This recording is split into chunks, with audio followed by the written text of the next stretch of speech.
Hello, നമ്മൾ ആരോഗ്യത്തോടെ ഇരിക്കുന്ന ഒരാളാണെങ്കിൽ നമ്മുടെ ശരീരത്തിൽ ഉണ്ടാകുന്ന കാര്യങ്ങൾ എന്തൊക്കെയാണെന്ന് നോക്കാം. എൻ്റെ പേര് നീരാഞ്ജന, ഞാനൊരു ഹോമിയോപ്പതിക് ഡോക്ടറാണ്.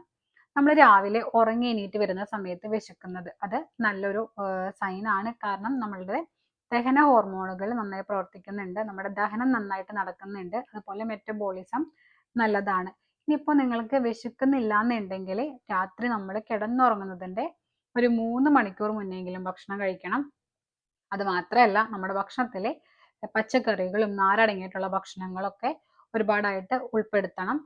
മദ്യപാനം, പുകവലി തുടങ്ങിയ ശീലങ്ങളൊക്കെ ഉണ്ടെങ്കിൽ അതൊക്കെ നിങ്ങൾ മാറ്റിയെടുക്കാൻ വേണ്ടിയിട്ട് ശ്രദ്ധിക്കണം. അതല്ല ഇതിൻ്റെ കൂടെ നിങ്ങൾക്ക് പെട്ടെന്ന് വെയിറ്റ് ലോസ് ഉണ്ട്, അല്ലെങ്കിൽ ദഹന സംബന്ധമായിട്ടുള്ള വേറെ ബുദ്ധിമുട്ടൊക്കെ ഉണ്ടെങ്കിൽ ഒരിക്കലും നിങ്ങൾ വെച്ചുകൊണ്ടിരിക്കാണ്ട് ഡോക്ടറെ കൺസൾട്ട് ചെയ്യണതായിരിക്കും നല്ലത്. നമ്മുടെ നഖങ്ങൾ വെട്ടിക്കഴിഞ്ഞിട്ടുണ്ടെങ്കിൽ പെട്ടെന്ന് വളരുന്നത് അതും നല്ലതാണ്. അങ്ങനെ നമ്മുടെ നെയിൽസ് ഒക്കെ വെട്ടിക്കളഞ്ഞിട്ട് വേഗം വളരുന്നുണ്ടെങ്കിൽ നമുക്ക് നല്ല ബ്ലഡ് സർക്കുലേഷൻ ഉണ്ട്, നമ്മുടെ ബോഡിയിൽ ആവശ്യത്തിന് പ്രോട്ടീൻ ഉണ്ട്. ഇപ്പം നിങ്ങൾക്ക് അങ്ങനെ പെട്ടെന്ന് വളരുന്നില്ല, നഖങ്ങളെല്ലാം പൊട്ടിപ്പോകുന്നുണ്ടെങ്കിൽ വൈറ്റമിൻ ഡെഫിഷ്യൻസി ഉണ്ടോ എന്ന് നോക്കണം. അതുപോലെ പ്രോട്ടീൻ ഡെഫിഷ്യൻസി ഉണ്ടോ, സിങ്ക്, അയൺ തുടങ്ങിയതിന്റെ ഡെഫിഷ്യൻസി ഉണ്ടോ എന്നും കൂടെ നോക്കണതായിരിക്കും നല്ലത്. അടുത്തതായിട്ട് നമ്മളുടെ വയറിൽ നിന്ന് സൗണ്ട് കേൾക്കുന്നത്, ഇടയ്ക്കൊരു ഗുളുഗുളു പോലത്തെ സൗണ്ട് കേൾക്കില്ലേ, ആ സൗണ്ട് കേൾക്കുന്നത് നമ്മളുടെ ദഹന ഹോർമോണുകൾ നോർമലായിട്ട് പ്രവർത്തിക്കുന്നതിൻ്റെയാണ്, കുടലിലെ ബാക്ടീരിയാസിൻ്റെയാണ്. അതും നല്ലതാണ്, നമുക്ക് കുഴപ്പമൊന്നുമില്ല. പക്ഷേ അതിൻ്റെ കൂടെ നമ്മൾക്ക് എന്തെങ്കിലും തരത്തിലുള്ള വയറുവേദന, അല്ലെങ്കിൽ മോഷൻ പോകുമ്പോൾ വേദന, ലൂസ് മോഷൻ തുടങ്ങിയ ബുദ്ധിമുട്ടുണ്ടെങ്കിലും നിങ്ങൾ ഒരു ഡോക്ടറെ കൺസൾട്ട് ചെയ്യണത് തന്നെയായിരിക്കും നല്ലത്. അടുത്തതായിട്ട് നമ്മൾ എന്തെങ്കിലും ജോലി ചെയ്ത് കഴിഞ്ഞിട്ടുണ്ടെങ്കിൽ വേർക്കുന്നത് അതും നല്ലതാണ്. നമ്മൾ അങ്ങനെ വേർക്കുന്നുണ്ടെങ്കിൽ നമുക്ക് നല്ല ബ്ലഡ് സർക്കുലേഷൻ ആണ്. അത് മാത്രമല്ല നമ്മളുടെ ബോഡി ടെമ്പറേച്ചർ ഒക്കെ നല്ലതാണ്. ഇനി നിങ്ങൾ അങ്ങനെ വേർക്കുന്നില്ല എന്നുണ്ടെങ്കിൽ നന്നായിട്ട് വെള്ളം കുടിക്കണം. അതുപോലെ B P, sugar, vitamin B12 ഒക്കെ കറക്റ്റ് ആണോ, നിങ്ങൾക്ക് എന്തെങ്കിലും അതിൽ വേരിയേഷൻ ഉണ്ടോ എന്ന് ചെക്ക് ചെയ്യണതായിരിക്കും നല്ലത്. അടുത്തതായിട്ട് ദുർഗന്ധമുള്ള കീഴ്വായുവാണ്, അതും നല്ലതാണ്, ദഹനത്തിന്റെ ഒരു ഭാഗമാണ്. നമ്മൾ സൾഫർ കണ്ടന്റ് അടങ്ങിയിട്ടുള്ള ഭക്ഷണങ്ങൾ കൂടുതലായിട്ട് കഴിച്ചിട്ടുണ്ടെങ്കിൽ അങ്ങനെ സംഭവിക്കാം. അതായത് നമ്മൾ ചിക്കൻ, അതുപോലെ തന്നെ ഫിഷ്, എഗ് ഒക്കെ കൂടുതലായിട്ട് കഴിച്ചിട്ടുണ്ടെങ്കിലും അങ്ങനെ സംഭവിക്കാം.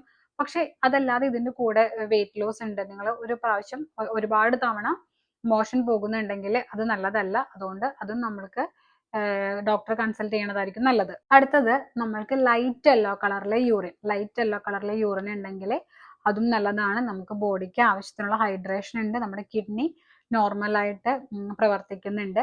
ഇനിയിപ്പോൾ നിങ്ങൾക്ക് കുറച്ച് ഡാർക്ക് കളറിലെ യൂറിൻ ആണ്, അല്ലെങ്കിൽ യൂറിൻ പോകുന്ന സമയത്ത് വേദനയൊക്കെ ഉണ്ടെങ്കിൽ നന്നായിട്ട് വെള്ളം കുടിക്കണം. നമ്മൾക്ക് ബോഡിയിൽ ആവശ്യത്തിനുള്ള വെള്ളം ഇല്ലാത്തത് കൊണ്ടാണ്. അതല്ല സ്ഥിരമായിട്ട് ഇങ്ങനെ യൂറിൻ പോകുമ്പോൾ വേദന, അല്ലെങ്കിൽ ബ്ലഡ് ആയിട്ട് യൂറിൻ വരുന്നുണ്ടെങ്കിൽ കിഡ്നി റിലേറ്റഡ് ആയിട്ട് എന്തെങ്കിലും ഇഷ്യൂസ് ഉണ്ടാകാം. ചിലപ്പോൾ യൂറിനറി ഇൻഫെക്ഷൻ ഒക്കെ കൂടിയിട്ടായിരിക്കും. അതുകൊണ്ട് അതും നമ്മൾ ഒരുപാട് നാൾ വെച്ചുകൊണ്ടിരിക്കാണ്ട് ഡോക്ടറെ കൺസൾട്ട് ചെയ്യണത് തന്നെയാണ് നല്ലത്. അടുത്തത് നമുക്ക് നോർമലായിട്ട് യൂറിനും മോഷനും പോകുന്നതാണ്. നമുക്ക് ഈ യൂറിനും മോഷനും പോകുമ്പോൾ പ്രത്യേകിച്ച് സ്ട്രെയിൻ ചെയ്യേണ്ട ആവശ്യമില്ല. യൂറിനിലാണെന്നുണ്ടെങ്കിലും പ്രത്യേകിച്ച് ബ്ലഡ് ഒന്നും മിക്സ് ആയിട്ട് വരുന്നില്ല. നമുക്ക് യൂറിൻ പോയി കഴിഞ്ഞിട്ടുണ്ടെങ്കിൽ കംപ്ലീറ്റ് ആയിട്ട് പോയെന്നൊരു തോന്നലുണ്ട്. നമുക്ക് ഇടയ്ക്കിടയ്ക്ക് പോകാനൊന്നും തോന്നുന്നില്ലെങ്കിൽ അത് നല്ലതാണ്. അതല്ല നിങ്ങൾക്ക് ഇനി ഇടയ്ക്കിടയ്ക്ക് യൂറിൻ പോകാൻ തോന്നുന്നുണ്ട്, ഒരു പ്രാവശ്യം പോയി കഴിഞ്ഞിട്ട് നിങ്ങൾക്ക് അപ്പം തന്നെ വീണ്ടും പോകാൻ തോന്നുന്നുണ്ടെങ്കിൽ നമുക്ക് ബ്ലാഡർ റിലേറ്റഡ് ആയിട്ടുള്ള എന്തെങ്കിലും ചെറിയൊരു ഇഷ്യൂസോ കാര്യങ്ങളോ ഉണ്ടാകും. അത് നമുക്ക് കറക്റ്റ് കൺസൾട്ട് ചെയ്ത് നോക്കിയാലാണ് എന്താണെന്ന് അറിയാൻ പറ്റുള്ളൂ. അതുപോലെ മോശം പോകുന്ന സമയത്താണെങ്കിലും മലബന്ധത്തിന്റെ ഇഷ്യൂസ് ഒന്നുമില്ല, ഡെയിലി 1-2 പ്രാവശ്യം നോർമലായിട്ട് നമുക്ക് മോശം പോകുന്നുണ്ടെങ്കിൽ അതും നല്ലതാണ്. എപ്പോഴും നമ്മൾ സംസാരിക്കാറുള്ളത് ഹെൽത്ത് റിലേറ്റഡ് ആയിട്ടുള്ള ഇഷ്യൂസ് അല്ലെങ്കിൽ ഓരോ കണ്ടീഷനെ കുറിച്ചിട്ടാണ്. നമ്മൾ ഹെൽത്തി ആണോ അല്ലേ എന്നുള്ള കാര്യത്തിനെ കുറിച്ചിട്ട് ഇതുവരെ ഞാൻ സംസാരിച്ചിട്ടുണ്ടായിരുന്നില്ല. അതുകൊണ്ടാണ് ഈ ഒരു ടോപ്പിക്കായിട്ട് വന്നത്. നിങ്ങൾക്ക് എൻ്റെ വീഡിയോ ഇഷ്ടമായിട്ടുണ്ടെങ്കിൽ എൻ്റെ ചാനൽ സബ്സ്ക്രൈബ് ചെയ്യണം, ലൈക്ക് ചെയ്യണം. ആർക്കെങ്കിലും എൻ്റെ വീഡിയോ ഹെൽപ്ഫുൾ ആവുന്നുണ്ടെങ്കിൽ ഷെയർ ചെയ്ത് കൊടുക്കണം. അടുത്തൊരു ടോപ്പിക്കുമായിട്ട് വീണ്ടും വരാം. താങ്ക്